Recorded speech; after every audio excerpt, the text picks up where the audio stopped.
सभी का concept book PCM की आज एक वीडियो में।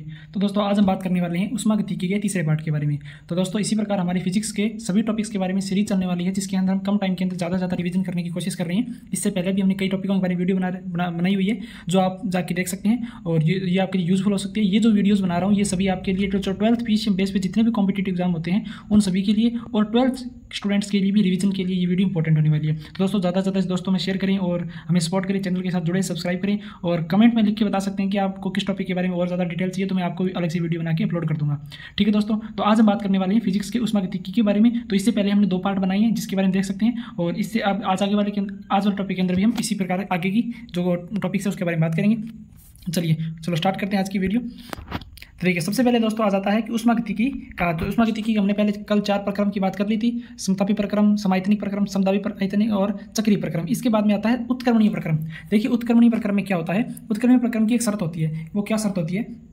उत्क्रमणीय जो प्रक्रम की शर्त होती है उसमें बताया जाता है कि जो ऊर्जा क्षय बल होते हैं, जो ऊर्जा क्षय बल यानी जो ऊर्जा को क्षय करते हैं, ऊर्जा को कम करने वाले जो बल होते हैं, जैसे घर्षण बल हो गया, श्यान बल हो गया, प्रतिरोध हो गया, इस प्रकार के बल अगर इस प्रक्रम में अनुपस्थित माने जाते हैं, अनुपस्थित रहते हैं। और इस प्रक्रम की क्या होती है, गति धीमी होती है। और निकाय में और परिवेश में इसकी गति धीमी होने के कारण क्या होता है कि इसमें निकाय और परिवेश में जो अंतर तापांतर है वो ज़्यादा अधिक नहीं रहता। तो ये अनुत्क्रमणीय प्रक्रम की शर्त होती है कि एक तो इसके क्षय कार्यबल होते हैं जैसे घर्षण, श्यान, प्रतिरोध, ये अनुपस्थित रहते हैं, और एक इसकी गति धीमी होती है जिस वजह से इसका जो निकाय और परिवेश का जो तापांतर है वो ज़्यादा अधिक नहीं रहता है। ठीक है दोस्तों, तो ये तो बात की हमने उत्क्रमणीय प्रक्रम के बारे में। अभी बात करते हैं हम अनुत्क्रमणीय प्रक्रम। अब अनुत्क्रमणीय प्रक्रम क्या होते हैं? ये जो प्रक्रम है वो बिल्कुल उत्क्रमणीय प्रक्रम का क्या होता है, विपरीत होता है। अनुत्क्रमणीय प्रक्रम उत्क्रमणीय प्रक्रम का विपरीत होता है। ठीक है दोस्तों, चलिए इसके बाद आते हैं ऊष्मा इंजन। जो ऊष्मा इंजन होती है उसकी दक्षता क्या होती है? देखिए जो दक्षता है उसका फॉर्मूला क्या होता है? दक्षता का मतलब होता है किया गया कार्य बटे ली गई ऊष्मा। अगर किसी कार्य को करने में जो ली गई ऊष्मा होती है, एक कार्य करने में जितनी ऊष्मा ली जाती है, अगर उसका अनुपात निकाला जाए तो वो क्या कहलाती है? दक्षता कहलाती है कि उसकी कितनी शक्ति है। तो किया गया कार्य W होता है और ली गई ऊष्मा होती है वो Q2 होती है। अब W का मतलब क्या होता है कि उसने Q1 ऊष्मा ली और उसमें से कुछ खर्च कर दी और लास्ट में Q2 ऊष्मा बची, वो आगे सिंक को दे दी। Q1 ऊर्जा किसी स्रोत से प्राप्त की और उसके बाद Q2 ऊर्जा जो कार्य करने के बाद बच गई वो Q2 यानी सिंक को दे दी। तो यहाँ पर जो ऊर्जा का तापांतर है वो किया गया कार्य में खर्च हो जाती है अपॉन में Q1। तो यहाँ से फॉर्मूला बनेगा Q1 minus Q2 upon Q1। अगर यहाँ से Q1 को अलग अलग डिवाइड में लिखेंगे तो यहाँ से Q1 के अपॉन में Q1 आगे 1 आ जाएगा और ये फॉर्मूला बन जाएगा Q1 minus Q2 upon Q1। ठीक है दोस्तों, तो ये होता है ऊष्मा इंजन का दक्षता का फॉर्मूला। ये आप ये भी लिख सकते हैं, ये अगर आपने को दिया हुआ है, और अगर लास्ट में फाइनल फॉर्मूला ये बचता है कि 1 माइनस Q2 अपन Q1। ठीक है, ये होता है जो ऊष्मा ऊर्जा इंजन की दक्षता का फॉर्मूला। उसी के बाद आता है प्रशीतक का मतलब होता है रेफ्रिजरेटर। अब रेफ्रिजरेटर होता है वो बिल्कुल ऊष्मीय इंजन का व्युत्क्रम होता है। क्यों होता है व्युत्क्रम? देखिए जो फ्रिज होता है वो क्या करता है, सिंक से ऊर्जा लेता है। ये ऊष्मा इंजन कहाँ से ऊर्जा लेता है? ये किसी स्रोत से ऊर्जा लेता है जहाँ पर जिसका ताप उच्च होता है, और जो बची हुई ऊर्जा है जो वहाँ पर जहाँ पर ताप कम होता है उसको दे देता है। परंतु जो फ्रिज होता है, रेफ्रिजरेटर होता है, उसका सिस्टम अलग होता है, ये सिंक से ऊर्जा लेता है। इसका मतलब इसकी दक्षता है वो बिल्कुल ये जो ऊष्मा इंजन का क्या होता है, व्युत्क्रम होता है। तो इसी प्रकार की दक्षता का फॉर्मूला क्या बनेगा, beta equal to Q2 upon Q1, यानी सिंक से ली गई ऊष्मा यानी जिसका ताप कम होता है वहाँ से ऊष्मा प्राप्त करता है, और अपॉन में किया गया कार्य है तो Q2 अपॉन Q1, और यहाँ से Q2 का मान तो सिंक से ली गई ऊष्मा है, अपॉन में Q1 का मान W क्या होता है कि कोई Q1 ऊष्मा ली और उसमें से कुछ वर्क किया और बची हुई Q2 ऊष्मा क्या कर दी, सिंक को दे दी। ठीक है, तो यानी ये Q2 upon Q1 minus Q2। अब ये क्या करता है, सिंक से ऊर्जा लेता है तो बची ऊर्जा किसको देता है, प्रीवियस में वापस भेज देता है। तो Q2 upon Q1 minus Q2 ये फॉर्मूला होता है प्रशीतक की। जी दोस्तों, चलो अब आगे बात करते हैं कार्नो इंजन के बारे में। देखिए कार्नो इंजन के अंदर क्या क्या होते हैं। कार्नो इंजन के दोस्तों क्या होते हैं, 4 भाग होते हैं। ठीक है, अभी कार्नो इंजन के बारे में तो हमने जानते हैं कि कार्नो इंजन तो जो हमने 12th के अंदर पूरा डिस्क्राइब करके पढ़ा था, तो इसके बारे में हम जो इंपॉर्टेंट बातें हैं उन्हीं के बारे में करेंगे। तो कार्नो इंजन के 4 भाग होते हैं। एक तो होता है समतापी प्रसार, और एक होता है रुद्धोष्म प्रसार, दूसरा आता है समतापी संपीड़न, और चौथा आता है रुद्धोष्म संपीड़न, यानी 2 में प्रसार और 2 में संपीड़न होता है। तो अब इनमें जो प्रसार होता है इसमें जो किया गया कार्य है वो इंपॉर्टेंट है, वही अपने फॉर्मूला इंपॉर्टेंट है। तो इसके बारे में बात करते हैं। तो सबसे पहले आता है समतापी प्रक्रम। तो समतापी प्रक्रम है उसमें एक तरह का क्या कार्य होता है, देखिए तो W इक्वल टू होता है nRT1 log V2 upon V1। समतापी प्रक्रम है जिसके अंदर log V2 अपॉन V1 आएगा, nRT log V2 upon V1। उसके बाद है तो रुद्धोष्म प्रक्रम है, तो रुद्धोष्म जो प्रसार था रुद्धोष्म प्रक्रम पड़ा था उसी प्रकार इसका फॉर्मूला बनेगा W equal to nR upon में gamma minus 1 upon T1 minus T2। ये होता है रुद्धोष्म जो प्रसार है उसका कार्य किया गया कार्य का फॉर्मूला। ठीक है दोस्तों, उसी प्रकार अगर समतापी संपीड़न किया जाता है उसमें किया गया कार्य क्या होता है, तो उसमें W equal to n T2 log V2 upon V1। अब संपीड़न के अंदर T2 लगेगा और प्रसार के अंदर T1 लगेगा, ठीक है। ये संपीड़न का हो गया। अब आता है रुद्धोष्म संपीड़न। रुद्धोष्म संपीड़न का फॉर्मूला क्या होता है, देखिए NR alpha V2 minus T1 minus T2, ये फॉर्मूला होता है रुद्धोष्म प्रक्रम का, रुद्धोष्म संपीड़न का। तो ठीक है दोस्तों, ये 4 फॉर्मूले आप ध्यान में रखें, इनको 1-2 बार राइट करोगे, 2-3 बार लिखोगे तो आपको याद हो जाएंगे। तो इसके बाद आता है कार्बन इंजन का कुल कार्य, कुल ऊर्जा या कुल कार्य या कुल ऊर्जा। अगर कार्बन इंजन की कुल ऊर्जा निकालनी हो तो क्या फॉर्मूला होता है, तो फॉर्मूला होता है NRT bracket T1 minus T2 log V2 upon V1। ये होता है कार्बन इंजन की कुल ऊर्जा का फॉर्मूला, ठीक है दोस्तों। चलिए उसके बाद आगे बात करते हैं। उसके बाद में आता है एंट्रोपी। देखिए एंट्रोपी क्या होती है, तो एंट्रोपी का मतलब होता है अव्यवस्था। अव्यवस्था जितनी ज़्यादा अव्यवस्था होगी तो एंट्रोपी का मान भी कितना होगा, ज़्यादा होगा। जिस प्रकार हम क्या करते हैं, बर्फ के घन बनाते हैं, बर्फ के क्यूब बनाते हैं, तो उसमें क्या होता है, एंट्रोपी कम हो जाती है, क्योंकि वो एक क्रिस्टल शेप के अंदर क्या होते हैं, सारे एडजस्ट हो जाते हैं, तो यहाँ पर एंट्रोपी कम हो जाती है। इस वजह से बर्फ के जो घन होते हैं उनकी एंट्रोपी कम होती है, और अगर इनको पिघलाकर पानी बनाया जिसको अगर लिक्विड में बनते हैं तो इनकी एंट्रोपी बढ़ जाती है, ठीक है। तो एंट्रोपी का मतलब होता है अव्यवस्था, जितनी ज़्यादा अव्यवस्था होगी उतनी ज़्यादा एंट्रोपी होगी। तो एंट्रोपी का फॉर्मूला क्या बनता है, एंट्रोपी को देखिए किसे डिनोट करते हैं, एंट्रोपी इक्वल टू उष्मा अपॉन ताप, यानी दी गई उष्मा अपॉन में ताप। अब उष्मा क्या होती है, अब एंट्रोपी आपको पता है कि एंट्रोपी का मतलब अव्यवस्था, यानी किसी अवस्था में परिवर्तन से, किसी अवस्था के परिवर्तन से जो अव्यवस्था होती है वो एंट्रोपी होती है। तो उष्मा यहाँ पर जो अवस्था करने के लिए कौन सी उष्मा यूज की जाती है, गुप्त उष्मा। तो यहाँ पर जो उष्मा किसकी बात कर रहे हैं, गुप्त उष्मा की बात कर रहे हैं। गुप्त उष्मा का फॉर्मूला आपको पता है क्या होता है, ML होता है, ठीक है। L का मतलब गुप्त उष्मा होता है, तो ML अपॉन में T, ये होता है एंट्रोपी का फॉर्मूला, ML अपॉन में T, ठीक है दोस्तों। तो ये ध्यान रखें एंट्रोपी का फॉर्मूला, एंट्रोपी के बारे में। उष्मा अपॉन ताप होता है एंट्रोपी का फॉर्मूला, और उष्मा कौन सी होती है, गुप्त उष्मा होती है, तो गुप्त उष्मा का फॉर्मूला होता है ML, और अपॉन में ताप है तो T आ गया। चलिए दोस्तों उसके बाद हम करते हैं उष्मा संचरण। उष्मा संचरण के लिए क्या प्रकार के 3 प्रकार की विधियां होती है, हम इनके 1 बाय 1 सभी के बारे में बात करते हैं। तो दोस्तों सबसे पहले आती है चालन विधि।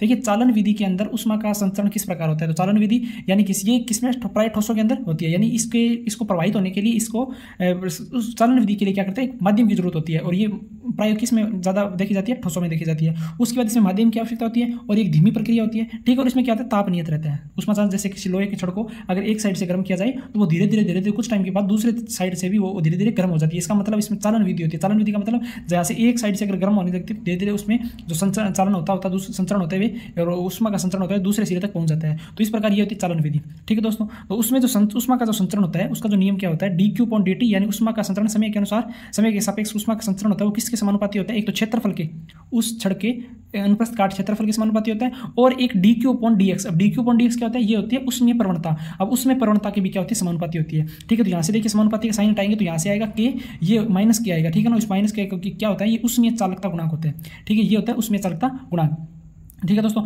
अब यहाँ से क्या करते हैं, देखिए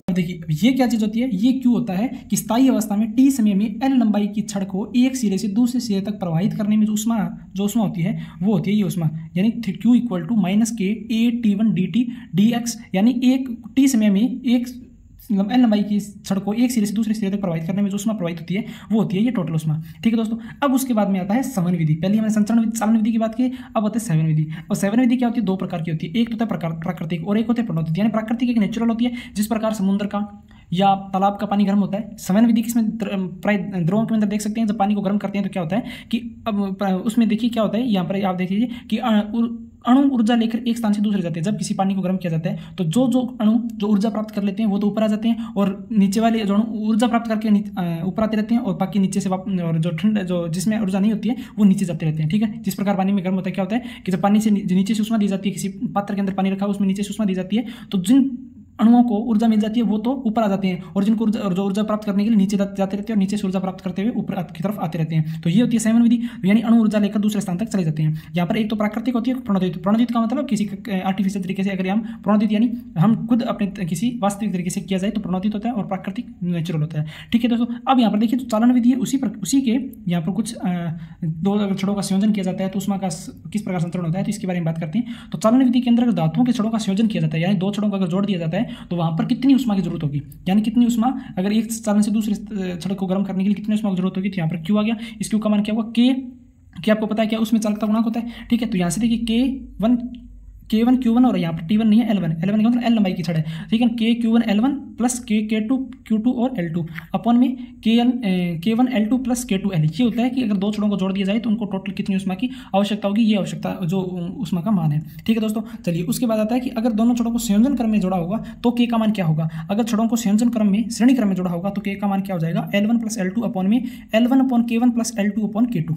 K का मान क्या होगा, L1 upon plus L2 upon में L1 upon K1 plus L2 upon K2। ये होगा अगर श्रेणी क्रम में जुड़ा होगा तो यहाँ पर K का मान, और K क्या होता है उसमें चलता गुणा, ये भी मैंने देखा था। उसके बाद है समांतर क्रम। अगर इन्हीं छड़ों को समांतर क्रम में जोड़ दिया जाए, अगर इन्हीं छड़ों को समांतर क्रम में जोड़ दिया होता तो K का मान क्या होता है, यहाँ पर होता है K1 A1 plus K2 A2 upon A1 plus K2। ये होता है समांतर क्रम का मान, ठीक है दोस्तों। तो अभी हमने चालन विधि के अंदर जितने दो प्रकार के अगर छड़ों को जोड़ा जाता है तो उसमें K का मान और ऊष्मा का मान क्या होगा, तो ये हमने देखा। और सेवन विधि के अंदर हम देख लिए कि यहाँ पर दो प्रकार की होती है, प्रणोदित विधि होती है और प्राकृतिक विधि होती है। और इसमें क्या होता है, एक अणु ऊर्जा प्राप्त करते हुए दूसरे स्थान पर चले जाते हैं, और जो, ठीक है। चलिए अब बात करते हैं एक तीसरी विधि आती है विकिरण विधि।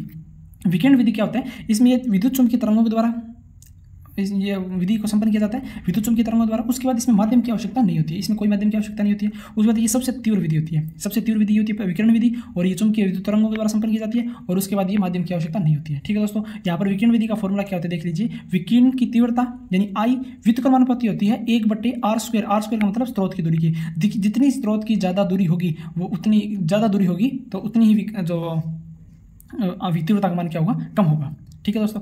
तो चलिए दोस्तों अब यहाँ तक ये बात कर ली विकिरण विधि के बारे में। अब उसके बाद में चलिए दोस्तों आज हम बात करेंगे इतनी। और वीडियो कैसी लगी मुझे कमेंट सेक्शन में लिख के जरूर बता दें। और शायद कुछ पार्ट बच गया है ऊष्मागतिकी के बारे में, जो हम अगली वीडियो के अंदर कंप्लीट करेंगे। तो इसके पूरे 4 पार्ट हो गए, ऊष्मागतिकी का पूरा चैप्टर कंप्लीट हो जाएगा।